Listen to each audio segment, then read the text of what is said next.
pretend around here and we'll start talking about today. Gonna do a couple of things. I just wanted to go over to the tree farm real quick, see what it looks like. I gotta go to the dump and then we're gonna come back inside.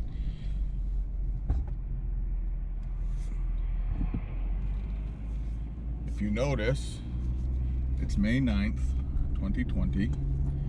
I'm here in Cornville, Maine, and there is snow on the ground and it's windy, and my little saying of I would rather feel bad in Maine than feel good anywhere else is being tested today, because as far as I can remember, it snowed the first Saturday, it snowed the first Saturday in November last year, and that was more than 6 months ago.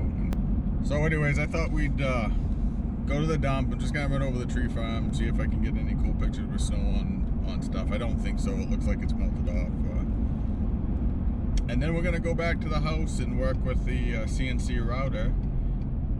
I have some signs to make. This year we're gonna sell signs and ornaments at the tree field, and it seems like a good day to go make some signs and do some sign work. So stick around and I'll show you how the X-Carve works.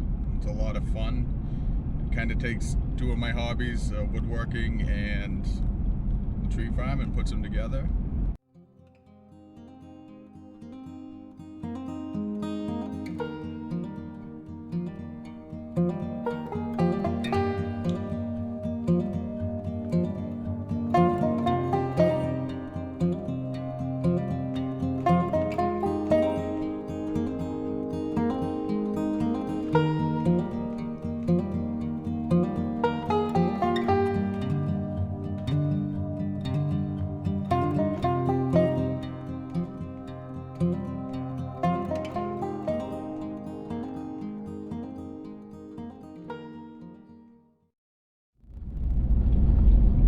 So I got the X-Carve 4 years ago.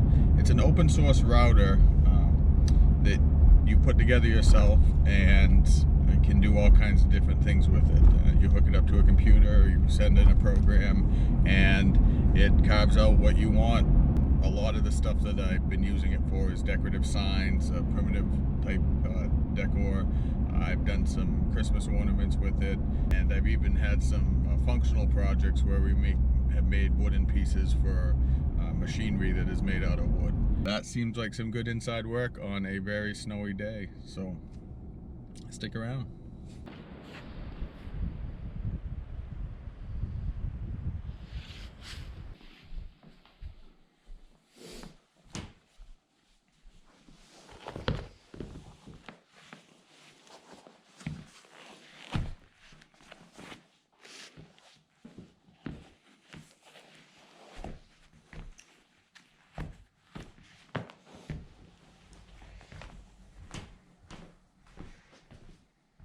Hey guys, I got my paintbrush, I got my paint. We're gonna go with Hunter Green, color of the tree farm, and my board, nice white pine. Want to take a second, don't forget to hit like and subscribe, the notifications, hit the bell down there. Make sure to comment down below if there's anything you want to see, anything you like, any thoughts that you have. I love to read them, I'd love to hear what you think. Alright, so we'll get started here. Slap on a little bit of this green paint.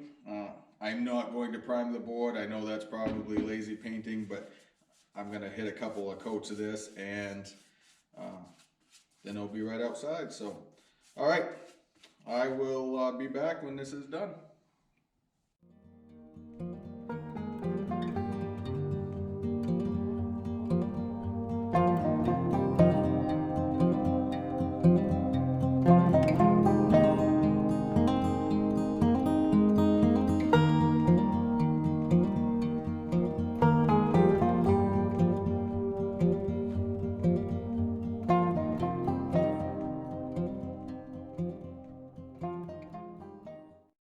We need to make a sign for the Assover tree kettle field that we just planted.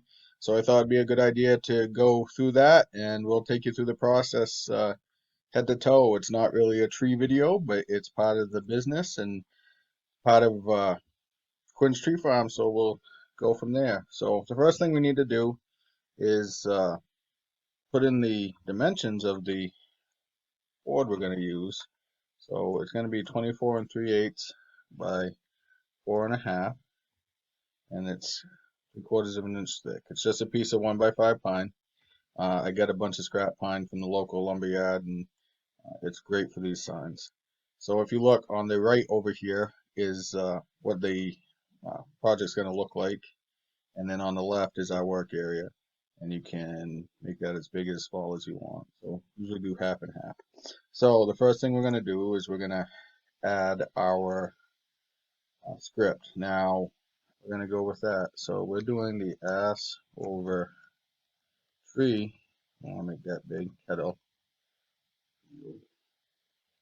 Now, for those of you who don't know, Ass Over Tea Kettle Bloody Berry Mix is my sister's uh, Bloody Mary mix. It's her little business, and she does a great job making it. She produces it right there in the garage. It's right next to the field that we're working at, and people love it, and it's good stuff. I've done a couple of things. I put my font in, and I set it up to what I want the sizing to be and things like that. I'm actually going to make it a little bit smaller because we're going to add some trinkets in.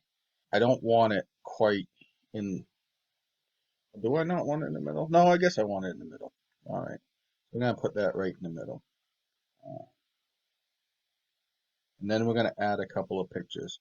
Typically on all my tree fields, I have a picture of a tree on either side, and then we'll have the Quinn's Tree Farm logo.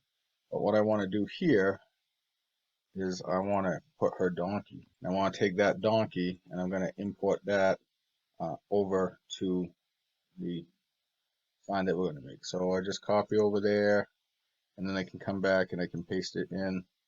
There we go. So we have our little donkey. Build it right up to the size that we want. And then I'm going to copy that. I'm going to paste it. I want to do another one over here. These points correspond to the upper left, lower left, and upper and lower rights, and then the center. So I want this to be 1/4 of an inch from the side. So I'm going to type in there 0.25. And then again, I want the center to be 0.25 because it's going to be right in the middle. On the other side, we'll go to the right side, right? So we know it's 20. Our board is 24 3/8, right? So 24 3/8 minus 1/4 is 24 and, let's see if I do my math right, 24 1/8, which is 0.125. And then we go there, and then we know we want the center to be 2.25. All right, so we have that there. And then I want to add the Quinn's Tree Farm logo. So I'm going to go over here. Actually, I can go right here. Got my projects open. And I have this right here. So see how I have that Quinn's Tree Farm down below? I put that pretty much on all of my signs on the back. And we'll go ahead and we're going to put it on the front here because I want people to know that it's Quinn's Tree Farm. And then the cut, I want to cut a little bit deeper, so we'll do 1/4 of an inch. We're going to do it, or 1/8 of an inch. We'll do 1/8 of an inch on everything. Voila, that's what we have. So then we can go over here. Let me move myself over here because you don't need to see me. See this? It says generate detailed preview. Well, we're going to do that. Click that,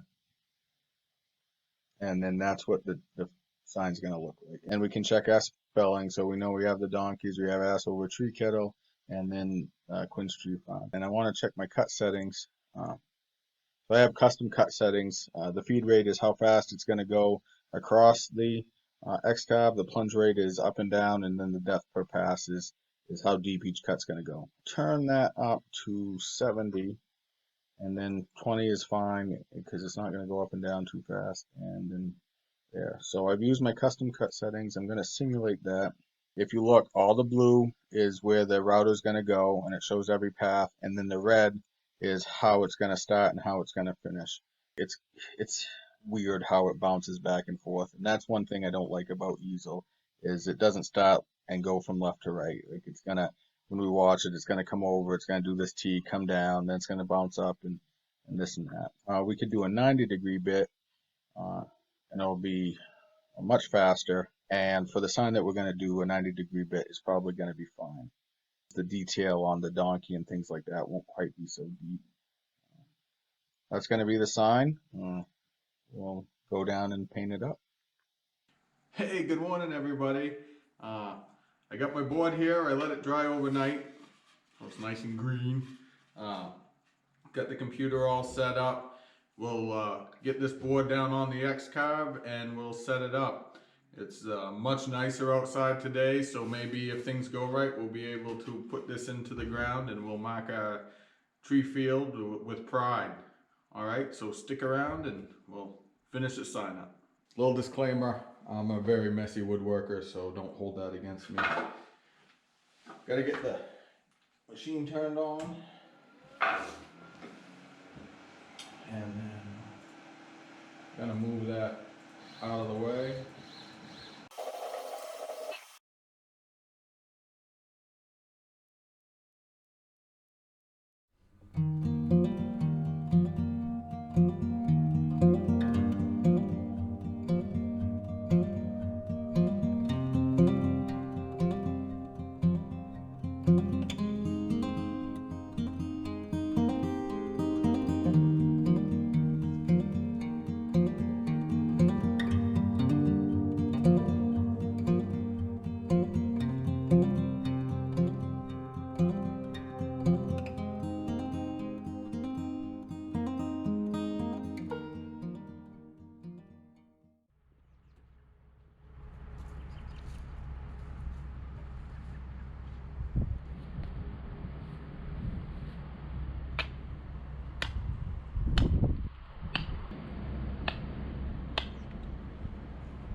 Alright guys, so there we have it.